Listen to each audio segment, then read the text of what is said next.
No one ever talks about the moment when a child quietly decides to grow up too early, when dreams are not killed suddenly, but slowly placed aside out of love.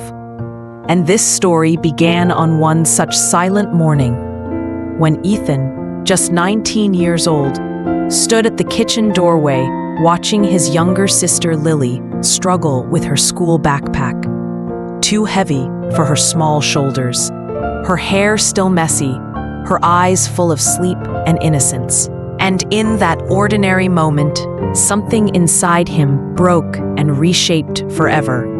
Because Ethan already knew what Lily did not. That the letter from the college lay unopened in his room. That the scholarship was not enough. That their mother's hospital bills had been stacking up like a quiet threat.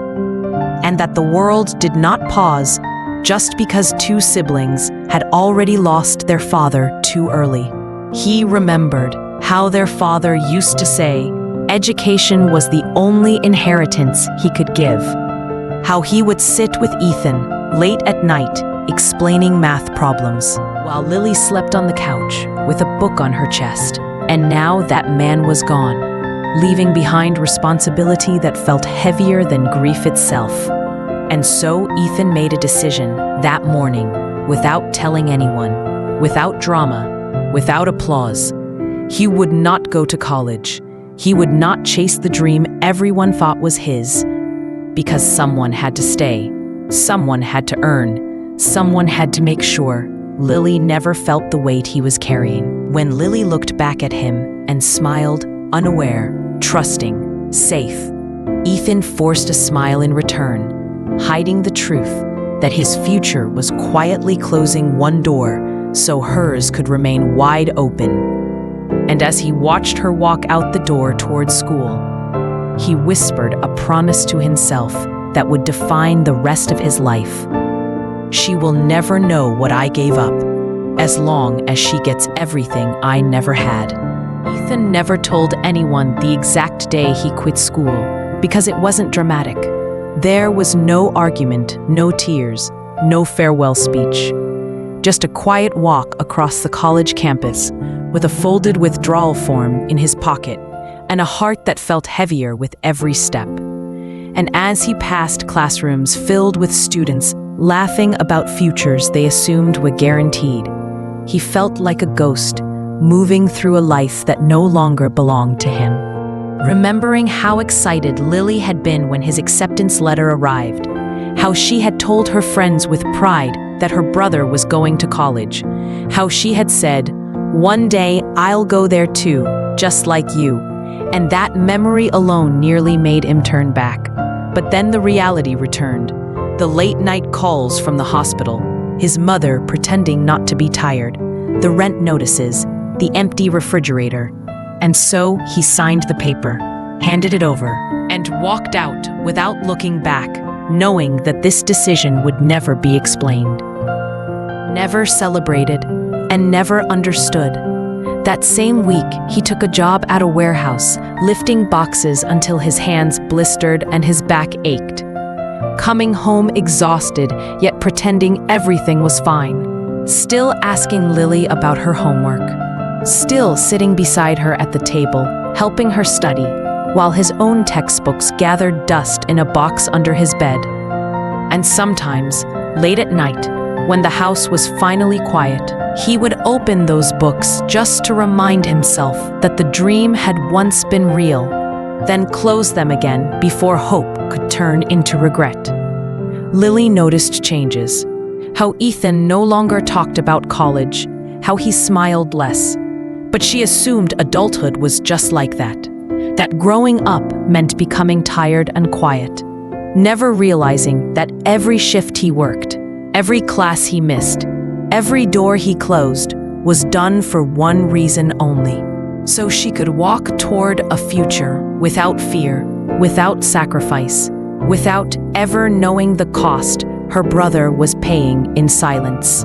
Lily grew up believing that life simply pulled people in different directions, that dreams sometimes changed without explanation, and that adults often became quieter, for reasons children were never meant to understand.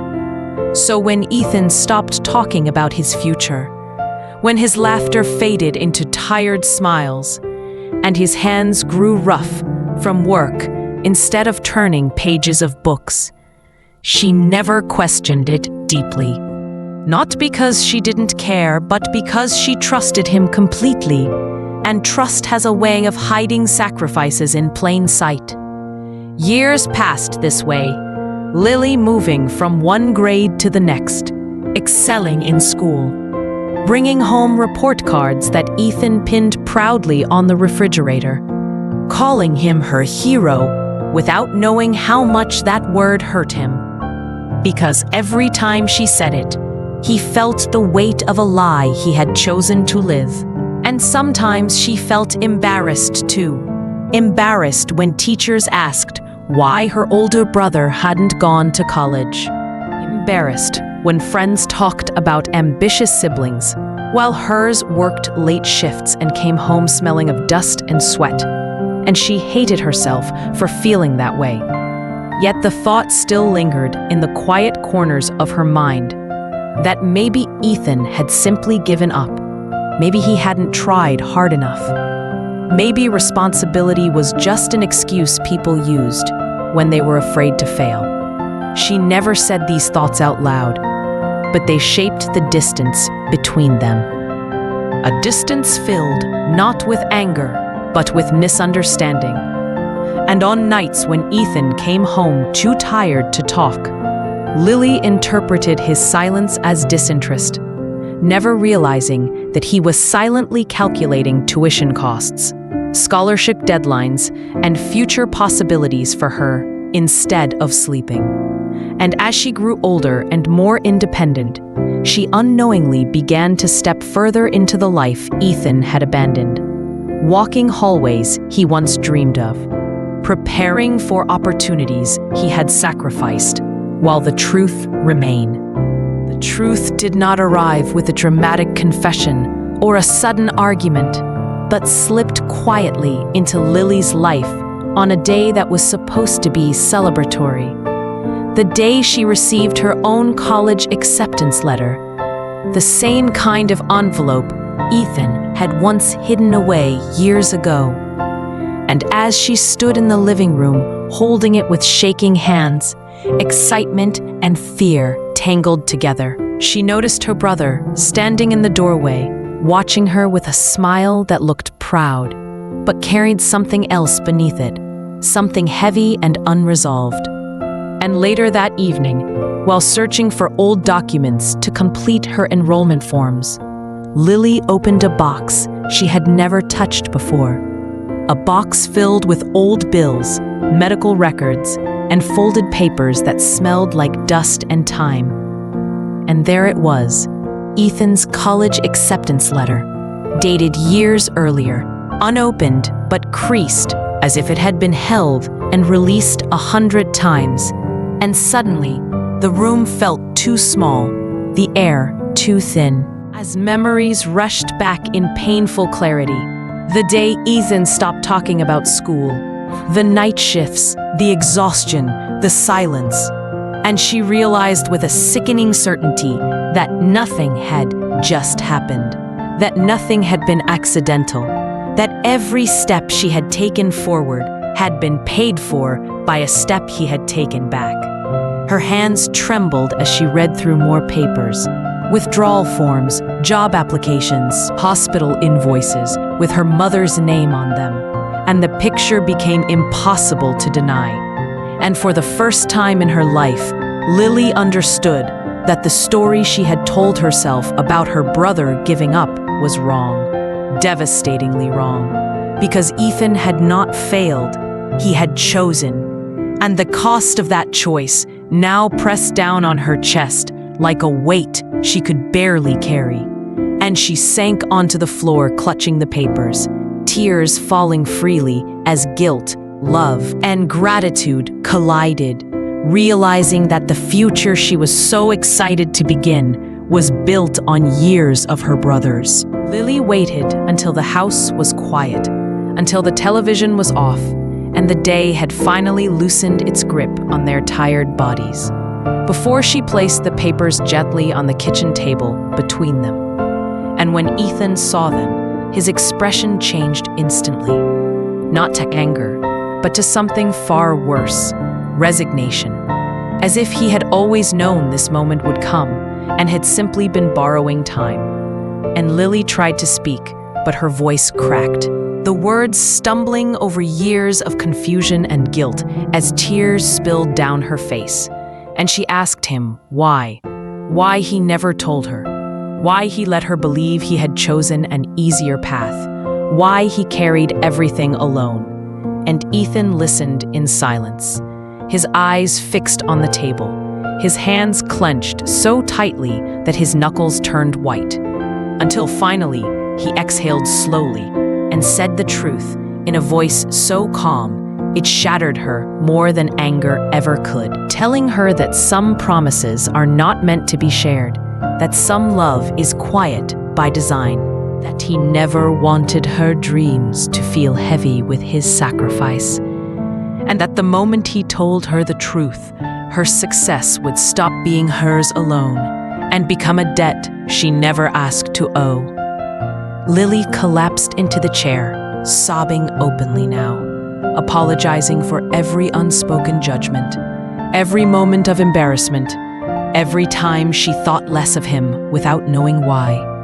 And Ethan broke then too, years of restraint finally cracking as he admitted that watching her succeed had been both his greatest joy and his deepest ache, because every achievement reminded him of the life he had set aside, and yet he would do it again without hesitation, because loving her meant choosing her future over his own. And in that raw, painful moment, surrounded by paper evidence of years of sacrifice, they finally saw each other clearly, not as the strong brother and the ambitious sister, but as two imperfect people bound by a love strong enough to break them and still hold them together. The silence that followed their conversation was different from all the silences they had shared before, because this one was no longer built on misunderstanding, but on truth. And in the days that followed, Lily moved through her life with a new awareness, noticing the small things she had taken for granted for years. The way Ethan always woke up early even on his days off. The way he quietly fixed things around the house without being asked. The way he listened more than he spoke. And one evening, just before she left for college, she sat beside him on the porch where they had once done homework together as children and told him that his sacrifice would not remain invisible anymore, that she would not allow his dreams to end with her success. And with a steadiness in her voice that surprised even herself, she promised that she would finish her education, not just for herself, but for both of them, and that one day, when she was strong enough, she would help him return to the dream he had put aside, whether it took years or decades, because love that sacrifices should also be allowed to be restored. Time passed. Lily worked relentlessly, carrying her brother's story with her into every late night of studying and every moment of doubt. And when she finally graduated, she didn't look for applause or praise. She looked for Ethan in the crowd. And when their eyes met, she knew that this was never just her victory. And later, when she helped him enroll in evening classes, when she watched him open textbooks again with the same quiet determination he once had, something inside both of them healed, because sacrifice had come full circle and love had found its balance again. This story is not about giving up dreams. It is about protecting them, not about losing oneself, but about trusting that true love, especially the love between a brother and a sister, never disappears. It simply waits for the right moment to return. And if this story touched your heart, if it reminded you of someone who silently stood behind your success, Then, take a moment to like this video, share it with someone who needs to hear it, and subscribe to the channel for more emotional stories that celebrate family, sacrifice, and the quiet strength of love. And from the bottom of our hearts, thank you so much for watching.